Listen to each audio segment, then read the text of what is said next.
On the line, I have Bugsy the God. What up, dude? What's going on? What's going on? Peace to everybody out there. Peace and love to you, man. Thank you so much once again for joining the program, dude. No doubt. Thank you for having me, brother. Yes, sir. I would love to take it all the way back and do a deep dive into Bugsy, man. I would love to get to know you personally. So let's go all the way back, man. Tell everybody where you grew up. No doubt. No doubt. So I was born in 1981 in Jersey City, New Jersey. You know what I mean? They call it Chilltown, USA. I was out there for about 5 years, and then we ended up relocating over to Brick City, which is Newark, New Jersey. Home of Redman, Naughty by Nature, Queen Latifah, and the list goes on and on. You know what I mean? That's where I come from. That's what's up. I just saw a play literally last night with Tretch in it. They remade New Jack City. If that comes to your town, anybody listening, if that comes to your city, please go check it out. They did an amazing job. Tretch played Nino Brown, and man, he did an award-winning performance. So if New Jack City ever comes to your town, the play, I would highly suggest it to everybody out there. But shout out to Tretch, shout out Brick City, baby. No doubt. Yeah. Well, let's talk about your upbringing, dude. What was your upbringing like, man? Newark is a rough area to grow up in. Yeah. I mean, it's pretty rough. You know what I mean? Thankfully, at least from the earlier stages of my life, you know what I mean? I had, pretty much a full family household. I had my moms, my pops. Then I had my younger brother who came probably about 4 years later after I was born. So pretty much within the four of us, we was able to kind of, come up together. I mean, we was a poor family though, you know what I mean? Like we wasn't dirt broke, but we wasn't well off either. You know what I mean? So it was definitely a struggle coming up. And then my parents split up when I was about 14, going on to 15 years old. That was right around the time when Machiavelli got killed in '96. You know what I mean? So once that happened, then we ended up moving up to Providence, Rhode Island, to the hood up there. You know what I mean? Because like on my mom's side of the family, the majority was living up there at the time. So my aunt was pretty much telling my mom, come up here. I got a room for you or whatever. So we ended up going over there, and that's pretty much where everything kind of started for me as far as really getting deep into the street life and, doing things I wasn't supposed to do, rebelling and whatnot. Yeah, we don't hear much about Providence, Rhode Island. Can you give us an idea? Yeah, give us an idea of growing up and some of the things that you, that you had to do to survive back then. So basically with Providence, I mean, it's like you said, anybody that's really not from out there, that's not familiar, they ain't really going to know. But I mean, where I was at, I ended up going to like the worst school in the city, which was Central High School. And at that time, we was just dealing with a lot of people, rival gangs in the area, a lot of Cambodian gangs and, blacks and Hispanics are kind of like going back and forth against each other. So, you kind of had to, I guess, not be affiliated, but I guess you had to have some sort of connection to somebody that was affiliated to the gangs. And, I guess that was kind of a way where you could kind of navigate through that whole situation as far as like surviving the situation. But yeah, I mean, up there, well, at least where I was at on the part of Providence, it was pretty rough up there. You know what I mean? And it was to a point where, things got so real that, my mom's was pretty much afraid for my life. And she said, look, you know what I mean? Once the school year is done, we're moving back to Jersey. Because at least out there, I feel like, it's still not the best option, but at least I feel like you're in better hands out here. You know what I mean? Like things are a little more controlled. Whereas out there in Providence, it was a little bit out of hand at that time. And again, like I didn't have my pops, who was the disciplinarian at the time at the house, pretty much guiding me and telling me like, hey, don't do this, don't do this, don't do this. Like I became the man of the house after he left. So at that point, I was just kind of like, all right, well, I'm doing me.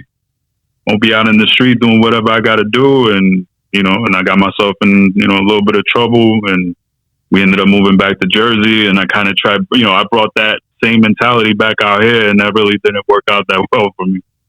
So, it's definitely an adjustment for sure. Yeah.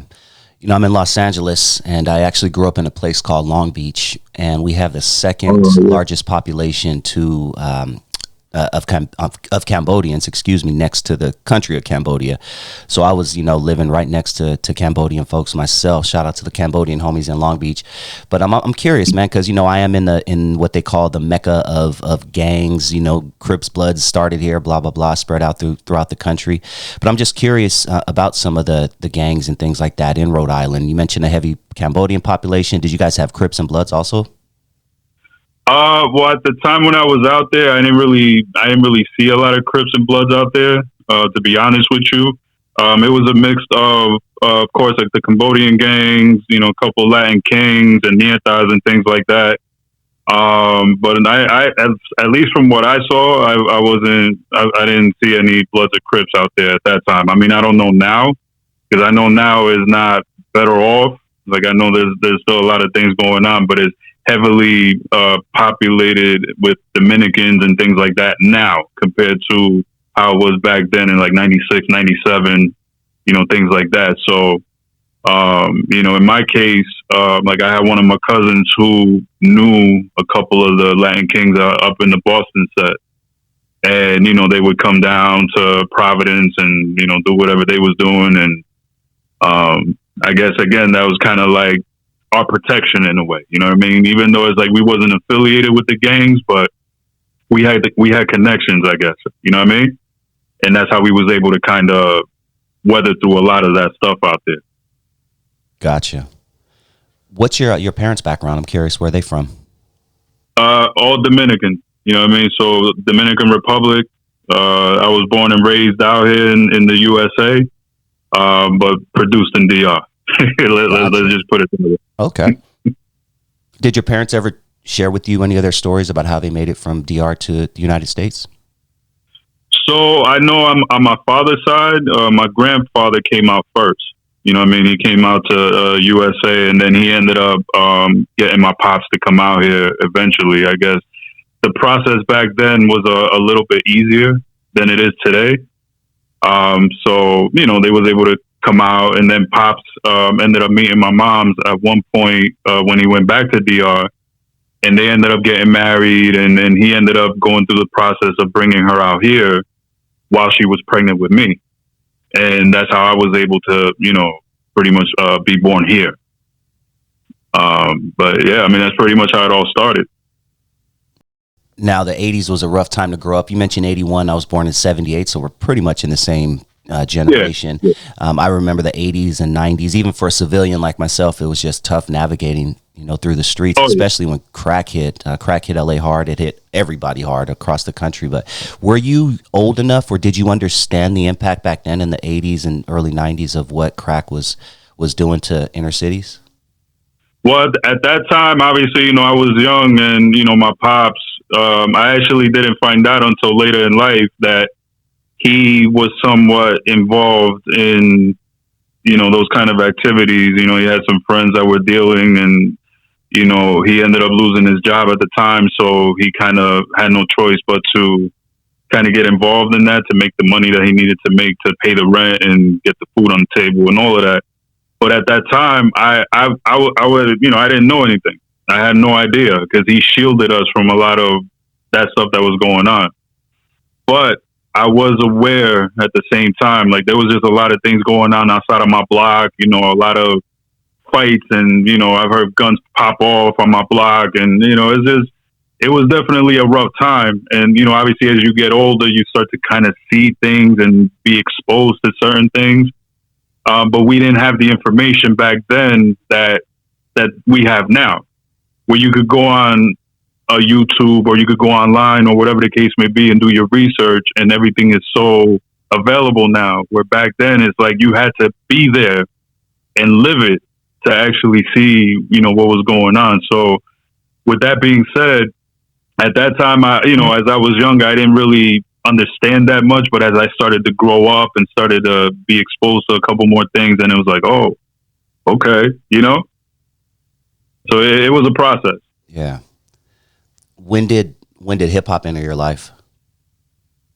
Hip hop entered my life, I would say, right around when NWA came out. Yes. NWA, it would be Rakim. But now the thing about that was, again, like my pops, he was a big disciplinarian. He didn't really like us, listening to music with cussing in it. I mean, even though at that time you didn't really, at least with like some of the groups, you didn't really hear too much cursing, like in the 90s. But you had your NWAs, you had a lot of that stuff going on, and my pops was kind of like, nah, like we don't, I don't want you listening to that stuff. But once the 90s came in, I would say like 91, 92, once Wu-Tang Clan came in and Death Row came in and all those acts that came out at the time, then it was just like, all right, now, I'm really digging this. Pop still wasn't too keen on the music, but at that point, again, I was growing up, I was a little older, I was rebelling a little bit, and it kind of drew me in. So I would definitely say like in the 90s, once the 90s came in, 91, 92, that's really where I was drawn into it. Okay. And you know what? I've heard you show love to the West Coast in the past. For sure. And I know, I think you mentioned Tupac is your favorite MC of all time. Did I catch that? He's one of my top favorites, for sure. Okay, cool. Definitely one of my top favorites. Cool. Being that you're on the East Coast, I would love, you mentioned NWA. Let's go a little bit back further. But you mentioned NWA. I would love to know your thoughts when you first heard NWA. You're on the East Coast, and there's this lifestyle of these dudes on the West with lowriders and saying F the police and throwing up gang sign, like things like that. What was your first impression when you heard, let's say NWA? Well, I mean, it was definitely something different. I've never seen anything like that before. Never heard anything like that before. So, again, like with my pops, he was very protective of me and my younger brother. So he would try a lot, very hard to kind of block a lot of that stuff from us. But if it's out there in the streets, you hear it on the radio, you see music videos on TV, you can't help it. You're going to get drawn to it. It was definitely something different. Like I've never seen anything like that prior to NWA, at least to my recollection. So seeing that, it was like, wow, like this is definitely something different. Like I've never seen this before. Maybe even in a movie, I don't think, like you see people like, shooting guns and doing whatever in movies, but it's like in music now, like this is something totally different. I've never seen or heard anything like this before. So it was definitely different. And I guess was different sometimes becomes attractive, right? Yeah. So, that's kind of where it was. And then again, just like seeing all these other groups, Eric B. Rakim, Big Daddy Kane, all, EPMD, all these guys that were doing it then, like they had their own little swag and their own thing, but NWA was definitely a different story. Yeah, for sure. Man, for sure, definitely.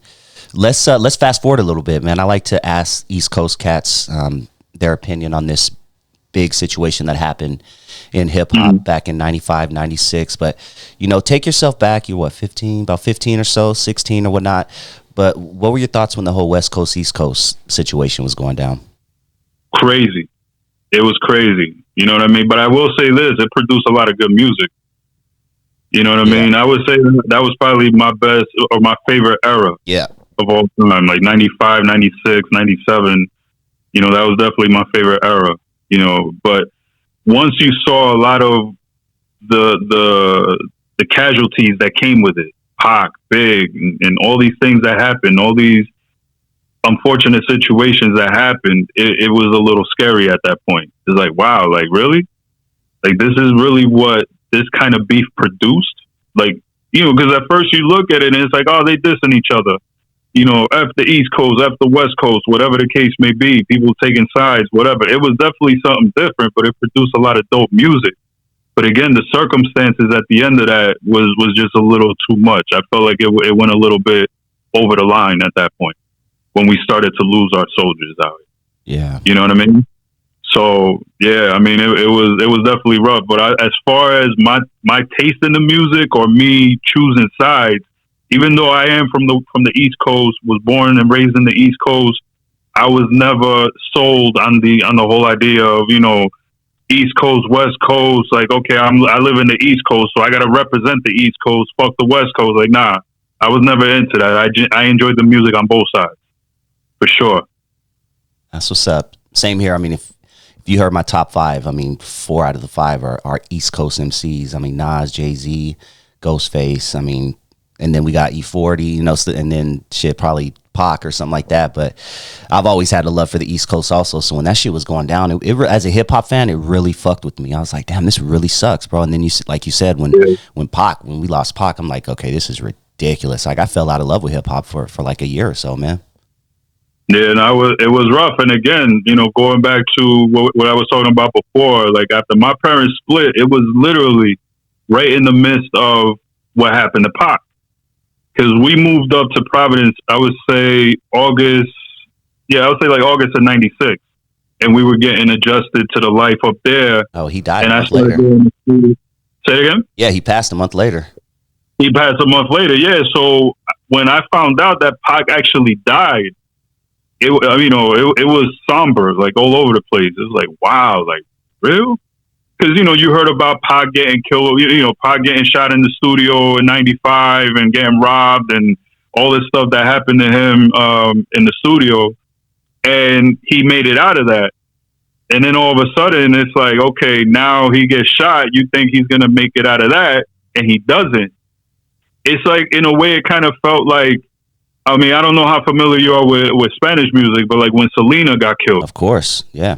You know what I mean? Like how, you know, you don't see things like that every day at that time. So when you see somebody of that magnitude get taken away in such a tragic way, it consumes you. And that's pretty much, you know, how I looked at it at that time. When Pac was taken away from us, I was like, wow, like that's a big one.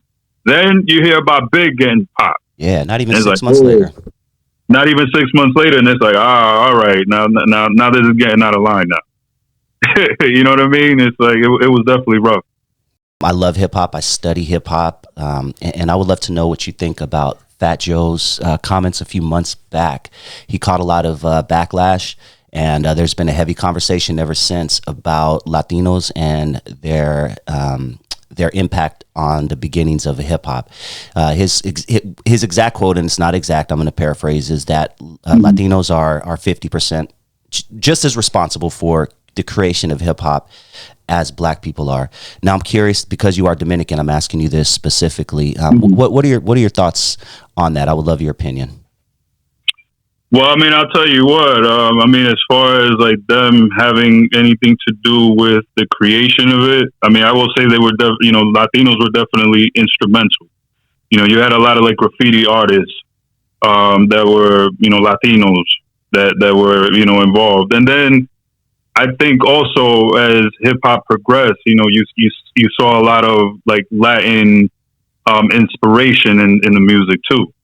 You know, like even like with the samples that were chopped up or whatever the case may be. So I mean, like I do think Latinos definitely played a role. You know, I can't really say if they were a big part of its creation. I mean, I don't go that far back, but I would definitely say that Latinos are definitely instrumental in its creation. And I'm also asking you this because you are from the Dominican Republic, but from what I understand, being from the West Coast, some Dominicans identify, and this is kind of where the gray area of the whole hip hop question with Fat Joe comes in. That's why I'm asking it. But a lot of Dominicans, they call themselves Black, and then there are others that, you know, say, no, I'm Spanish, or I'm Hispanic, or Latino, or whatever the case is.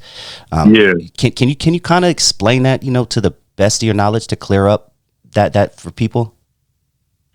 Well, I'll tell you what, I mean, with Dominicans, you know, a lot of those that, at least in my opinion, that say, oh, nah, I'm Latin, I'm Spanish, whatever. Like, I don't think they did their history.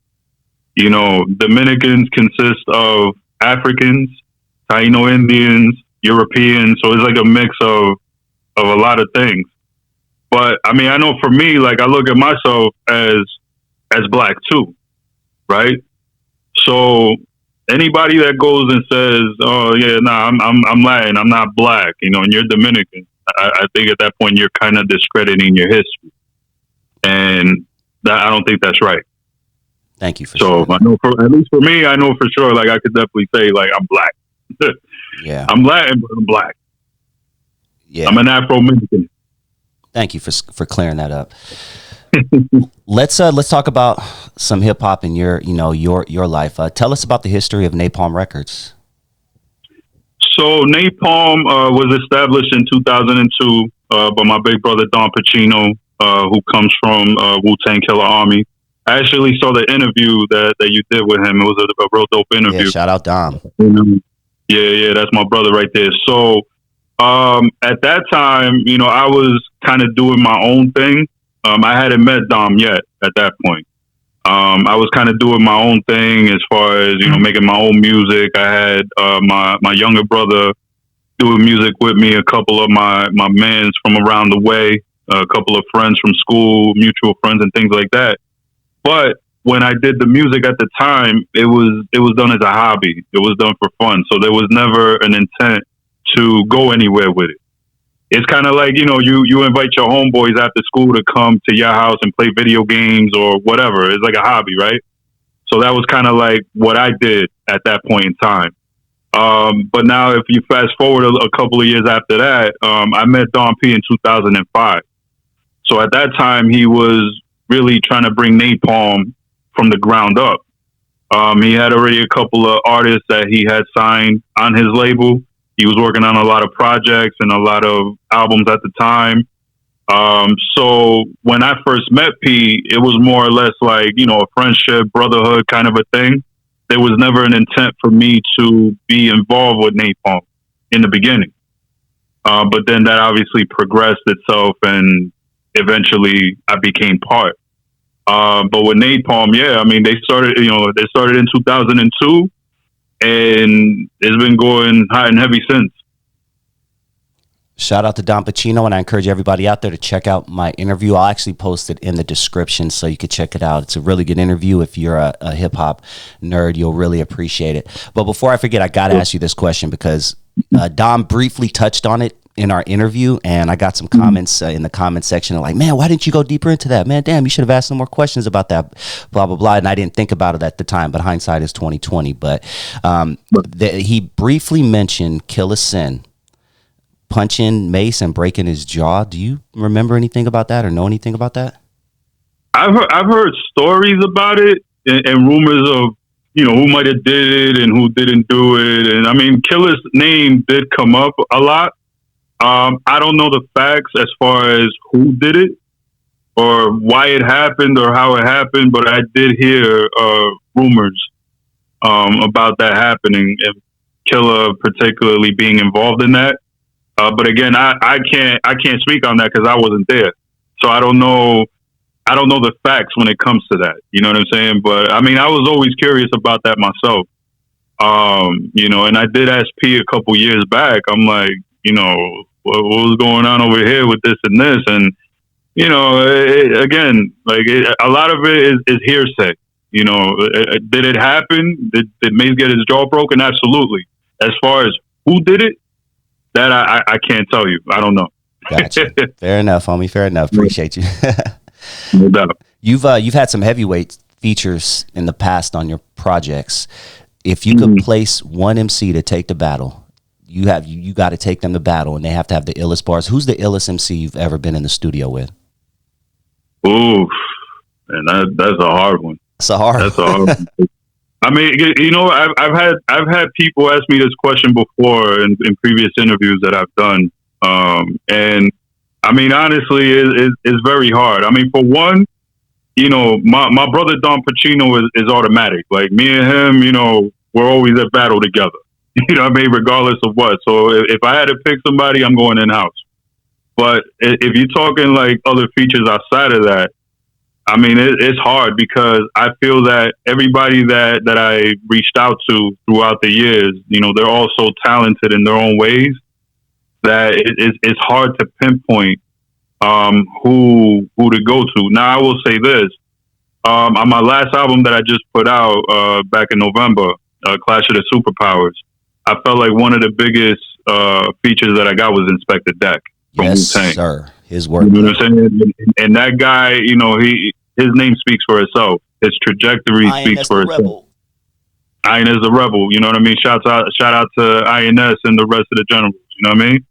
That's a man right there that, if somebody came to me, be like, yo, who you gonna battle with? I mean, he's definitely in high contention for that title.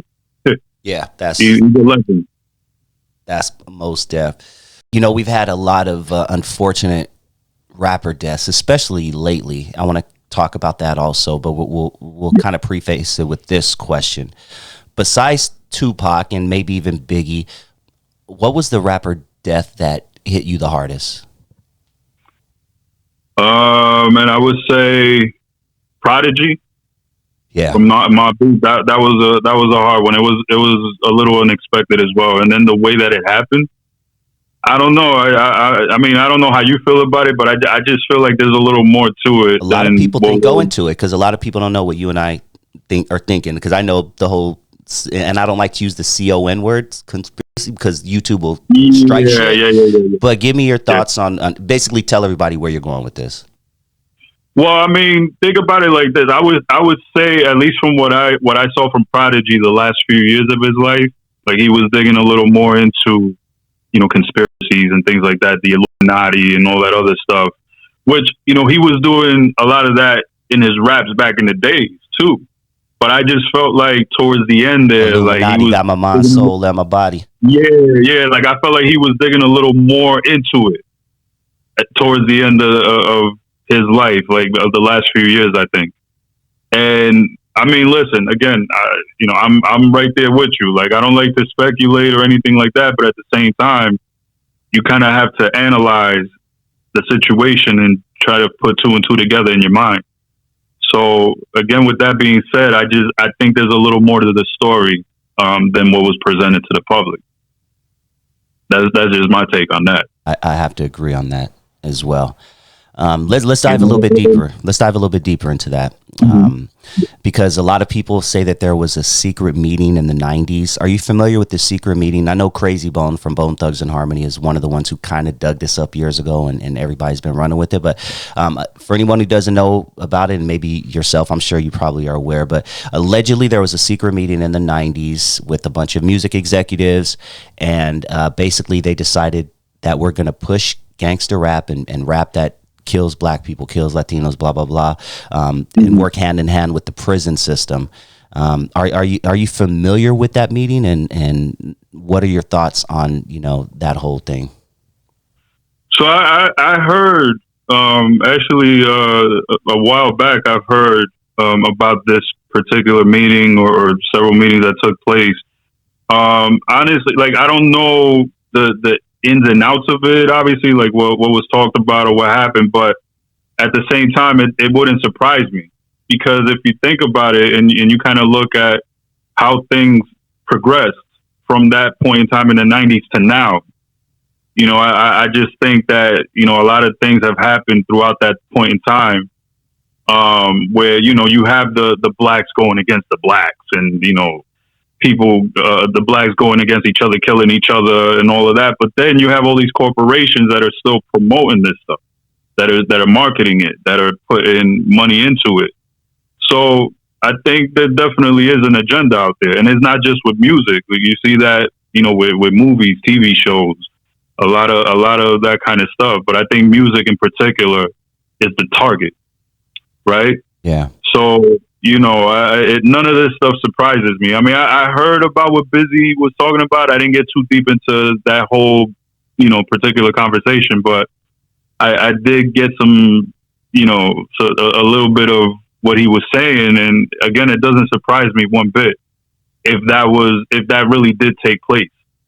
Because how are you going to have all these rappers, again, like Prodigy, I think even Tupac himself might have, said a few things here and there about it. Maybe not in those particular words, but I know he kind of broke down some things. And yeah. I think DMX at one point, he was talking about, quote unquote, the industry. How the industry tries to, control certain things that go on. So, I mean, I think all of that stuff is connected. Yeah. Let's fast forward to today.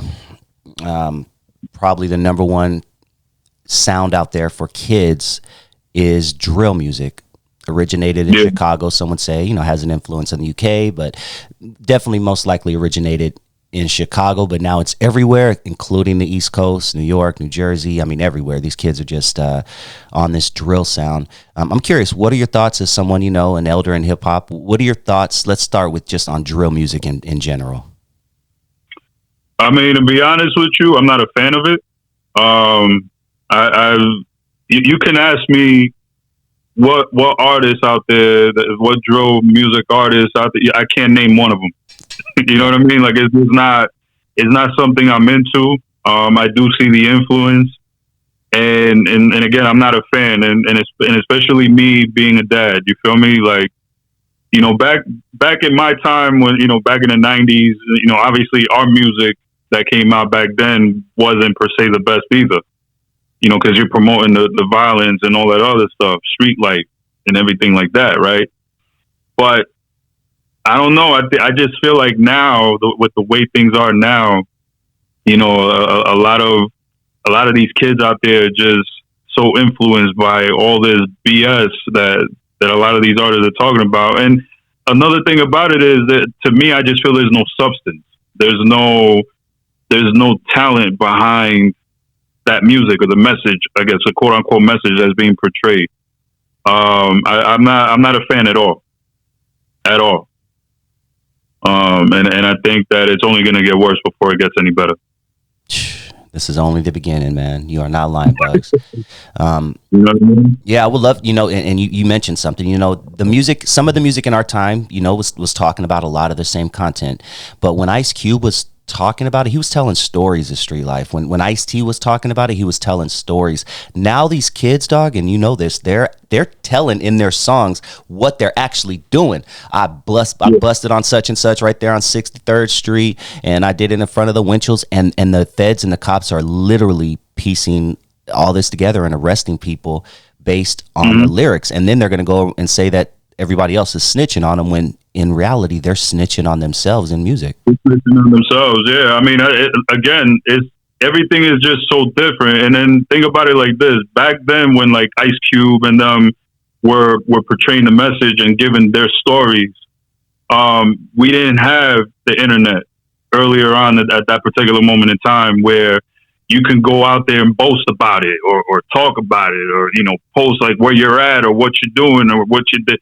You know what I mean? Nowadays, it's like you got people on Facebook Live, like a lot of these artists, these drill artists on Facebook Live talking about, I'm over here, catch me over here, I'm outside. I'm live. I'm doing this, I'm doing that. And then, 20 minutes later, they end up getting popped. Exactly. Like, you know what I'm saying? Like, I don't see how that makes sense to me. It does not make sense at all. I just feel that, the snitching is out of line. The craving for the attention is out of line too, and I think that's what a lot of these youngsters are doing. They're attention whores. They crave it, and they want to put it out there to broadcast on display. And once they end up getting popped, it's like, there goes another one. And it's like you said not too long ago, it's becoming a norm now. Like it seems like people getting killed and this and that is just, it's a norm. I don't know. I just feel like it's crazy nowadays compared to how it was back then. It's definitely crazy now.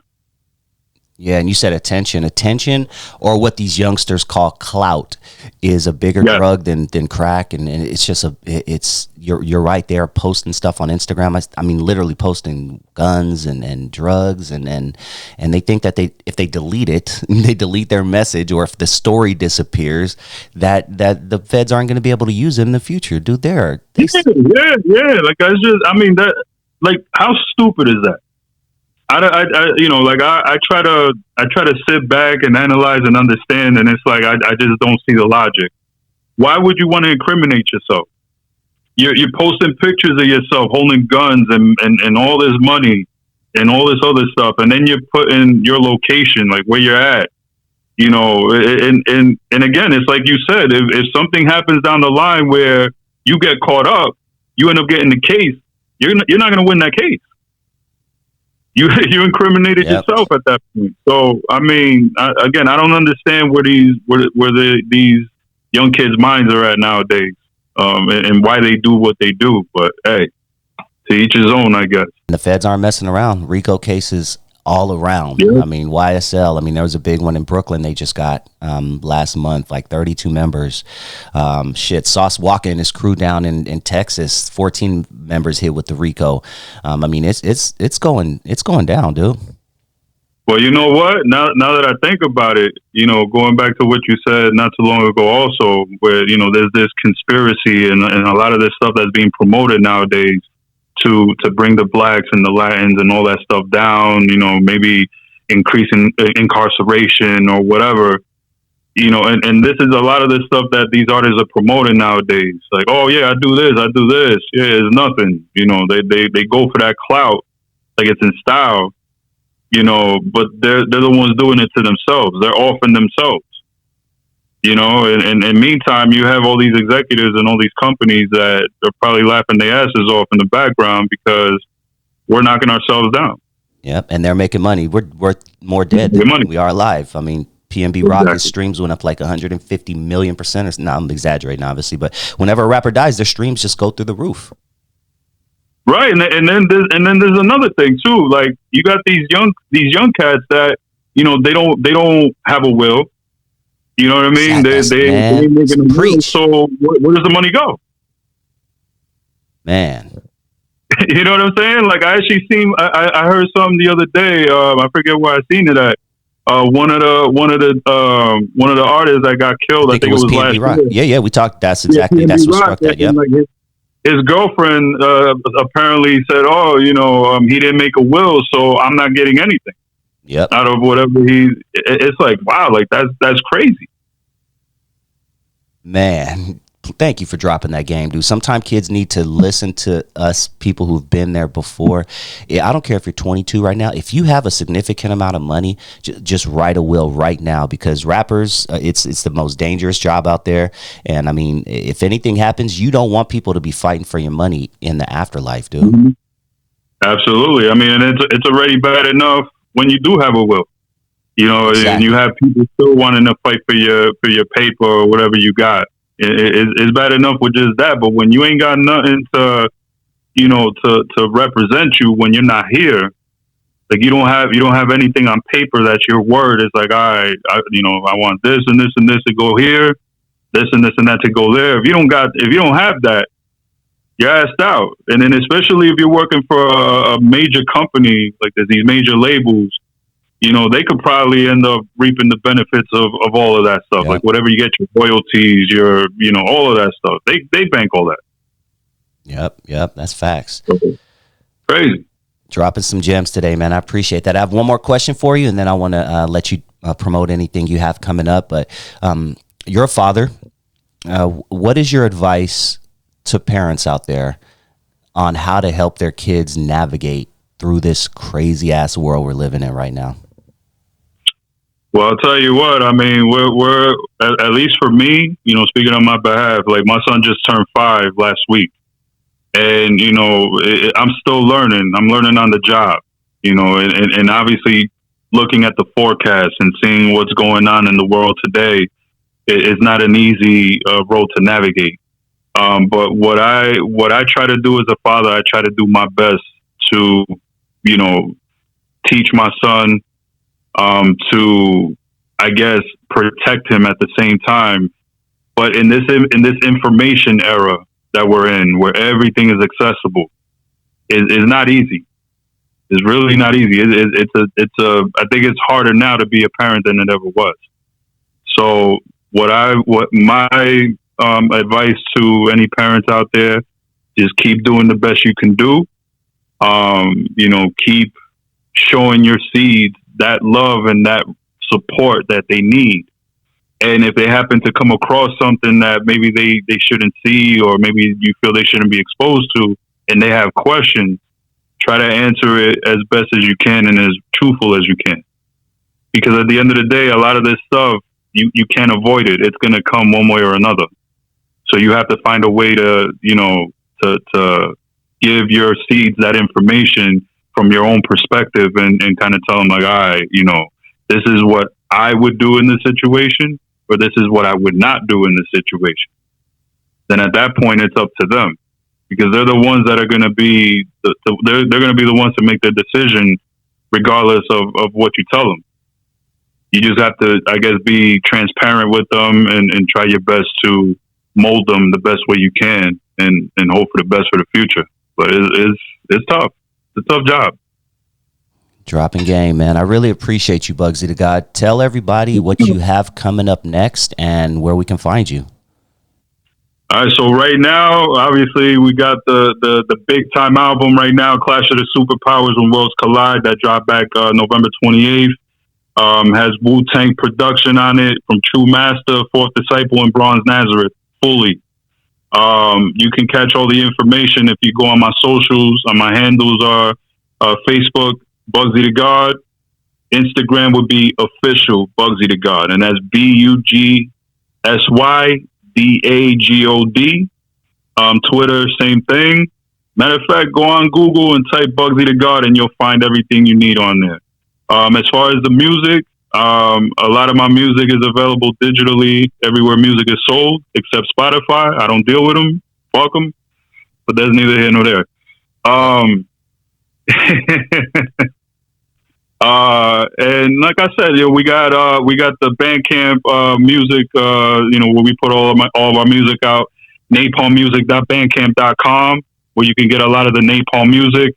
And then, of course, you got my brother Don Pacino's music, Don Pacino at bandcamp.com. We got the YouTube channel, Napalm Dom, where you can get a lot of our videos and exclusives over there as well. We're all over, man. Just check for us. Thank you, man. And once again, I want to thank you so much for sharing your story and dropping some jewels today. It was a pleasure. I love chatting with intelligent gentlemen like yourself, and I just want to wish you a great 2023. And I'm going to be in touch with you, man. I would love to do this later on in the year. Well, no doubt. All you got to do is holler at me, man. I appreciate hitting me up, and I mean, it's a dope platform. You know what I mean? And like I said, just checking out my brother Dom's interview that you conducted with him. It was real dope, and I don't see a lot of I guess channels that kind of do this nowadays with the kind of questions that you ask. I think a lot of it from a lot of these different places are very basic. At least from my experience. At least with you dig deep into different topics and conversations, and I like that.